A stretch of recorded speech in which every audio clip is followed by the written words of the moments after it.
When we think about military aircraft, most of us picture the famous fighters and bombers that dominated the skies.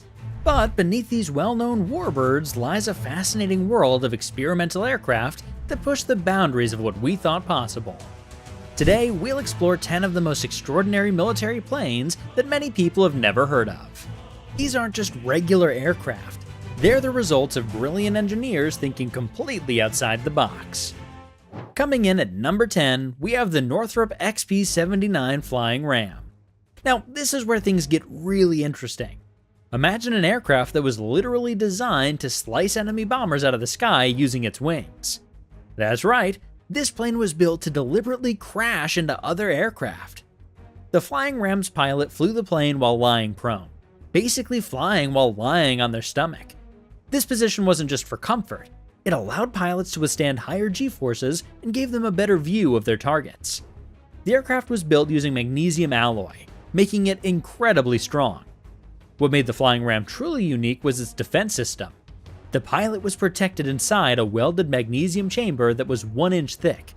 The wings were reinforced with special leading edges designed to slice through enemy bomber tails while protecting the Flying Ram structure. At number 9, we have the Republic XF-84H Thunderscreech, and trust me, it lived up to its name. This experimental fighter was so loud that ground crews would become physically ill just standing near it. The source of all this chaos? Its propeller tips moved so fast they broke the sound barrier even when the aircraft was just warming up on the ground. The noise was so intense it could be heard from 25 miles away, and the shockwaves were known to knock people off their feet. The Thunderscreech actually holds an unusual record. It's considered the loudest aircraft ever built. The sound wasn't just loud, it was completely different from typical aircraft noise. Ground crews reported experiencing nausea, seizures, and intense headaches from the unusual sound waves. After just 12 flights, test pilots refused to fly it anymore. One pilot even said it was the only aircraft he genuinely feared. This extreme sound pollution made the XF-84H impractical for military use, and only 2 prototypes were ever built. Moving on to number 8, the Vought V-173 Flying Pancake shows us just how creative aircraft designers could get. True to its nickname, this experimental plane looked exactly like a giant pancake with propellers. Its almost perfectly circular body made it one of the most distinctive aircraft ever to take to the skies. The strange disc-shaped design wasn't just for show. It was actually an early attempt at creating an aircraft that could take off and land with minimal runway space. The Flying Pancake could fly at incredibly slow speeds, as low as 40 miles per hour without stalling. This was unheard of at the time. It achieved this through its unique disc-shaped wing and massive 16.5-foot propellers that nearly touched the ground. The propellers were so large that they had to be bent upward at the tips to prevent them from hitting the runway. Despite its odd appearance, test pilots reported that it was surprisingly easy to fly. Charles Lindbergh even took it for a spin and praised its handling characteristics. The aircraft's design was so unusual that people often mistook it for a UFO. There were numerous reports of flying saucer sightings around Connecticut during its test flight period. One famous incident involved a coastal defense unit that nearly opened fire on it, thinking it was an enemy aircraft because they'd never seen anything like it. The Convair B-36 Peacemaker was a marvel of aviation engineering, earning the nickname 6 turning 4 burning due to its unique propulsion system. This massive bomber combined 6 massive 28-cylinder radial engines mounted in a push configuration, propellers facing backward, with 4 jet engines, creating an extraordinary sight in the skies. The B-36 was a true giant. Its wingspan stretched an incredible 230 feet, and its tail towered as high as a 4-story building. The aircraft could fly missions up to 40 hours long, carrying nuclear weapons at altitudes beyond the reach of most interceptors of its era. What made it particularly fascinating was its contra-rotating propellers and the distinctive sound they produced, described by many as a low-frequency rumble that could be felt as much as heard. The flight deck was 2 stories above the ground, requiring a specialized ladder system just for the crew to enter. Despite its size and complexity, the B-36 served as America's primary nuclear deterrent throughout the early Cold War years. Oh, and real quick, please take a moment and hit the subscribe button. It really helps out my channel. At number 5, the Hiller VZ-1 Pawnee stands as perhaps one of the most unusual aircraft ever developed, quite literally a flying platform. Imagine a soldier standing on what looks like a large metal disc, controlling their flight by simply shifting their body weight. This peculiar aircraft, developed in the 1950s for the US military, worked on a remarkably simple principle known as kinesthetic control. The platform featured 2 counter-rotating propellers housed within a duct beneath the pilot's feet. These propellers created a cushion of air that provided lift and stability through something called the ducted fan principle. The pilot, standing upright on the platform with nothing but a small handrail for support, could control the direction of flight by simply leaning in the desired direction. The VZ-1 could hover at heights of up to 15 feet and reach speeds of about 16 miles per hour. Which might not sound impressive until you consider that the pilot was essentially surfing through the air.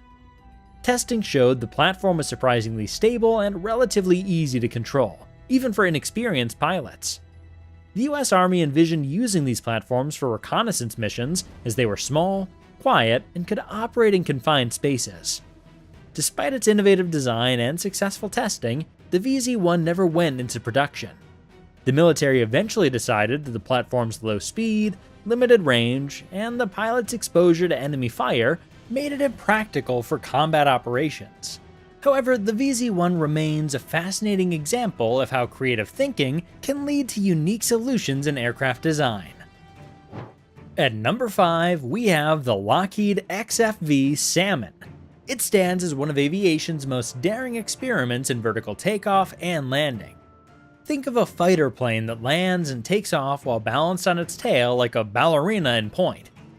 The aircraft got its nickname not from its color, but from the project's lead test pilot, Herman "Fish" Salmon, who must have had nerves of steel to fly this plane. The XFV's design was revolutionary for its time. Standing 36 feet tall on its tail, the aircraft looked more like a rocket ready for launch than a conventional fighter. Its massive contra-rotating propellers, powered by a 5,500 horsepower Allison T40 turboprop engine, were designed to provide enough thrust to lift the aircraft vertically. The landing gear consisted of 4 spindly legs that extended from the tail section, giving it an almost alien appearance when standing. What made the XFV particularly challenging was its unique pilot requirements. During vertical takeoff, pilots had to sit facing upward, essentially lying on their back like astronauts do. Once airborne, they had to transition to horizontal flight, a maneuver that required exceptional spatial awareness and piloting skills. Landing was even more demanding, as pilots had to look over their shoulder while essentially backing the aircraft down to the ground. At number 4, the Ryan XV5 Vertifan brought a completely different approach to vertical flight.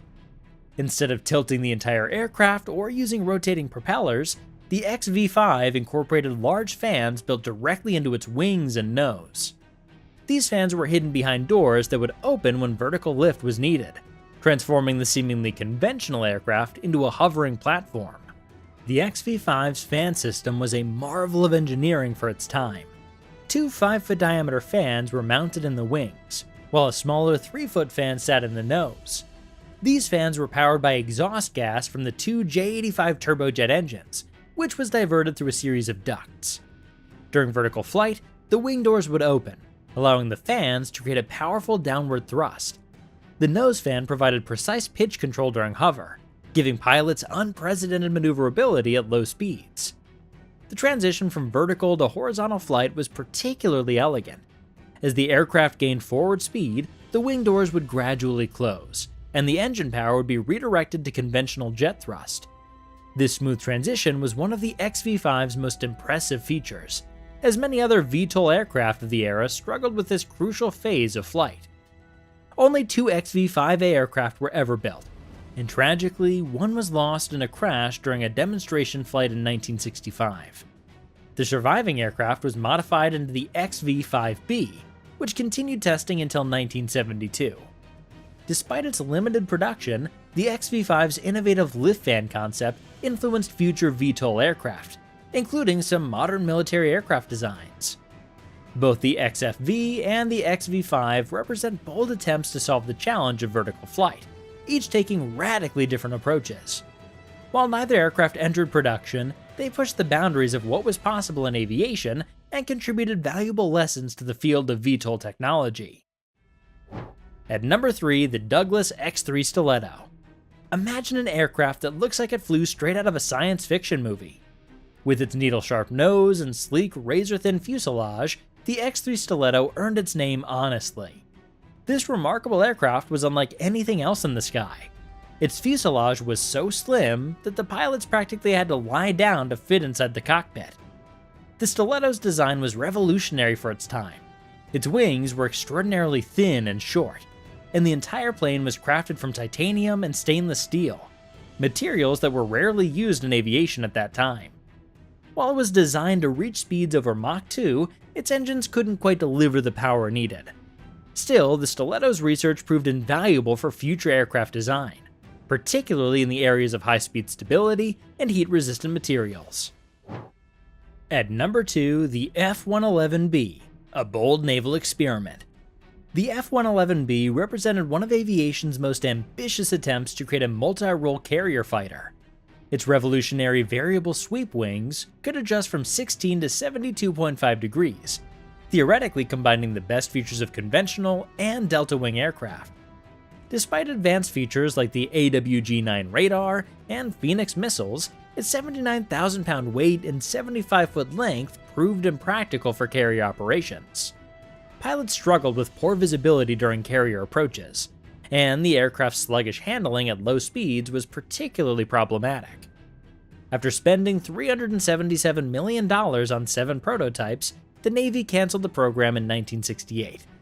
However, its legacy lived on in the successful F-14 Tomcat, which refined the variable sweep concept into a more practical naval fighter.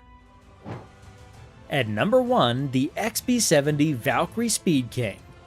The XB-70 Valkyrie was a spectacular marvel of aerospace engineering, a massive 6-engine bomber that looked more like science fiction than reality.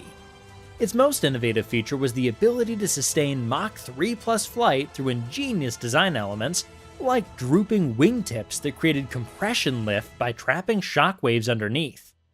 The honeycomb structure of titanium and stainless steel could handle extreme temperatures, causing the fuselage to grow several inches during flight.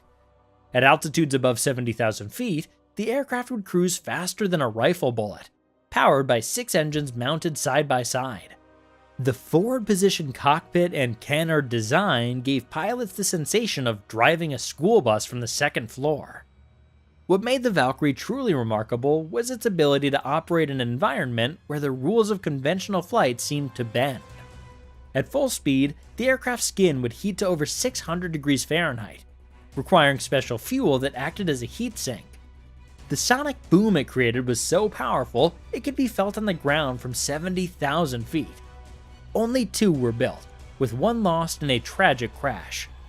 The surviving aircraft stands in the Air Force Museum, representing an era when pushing speed and altitude limits defined aviation advancement.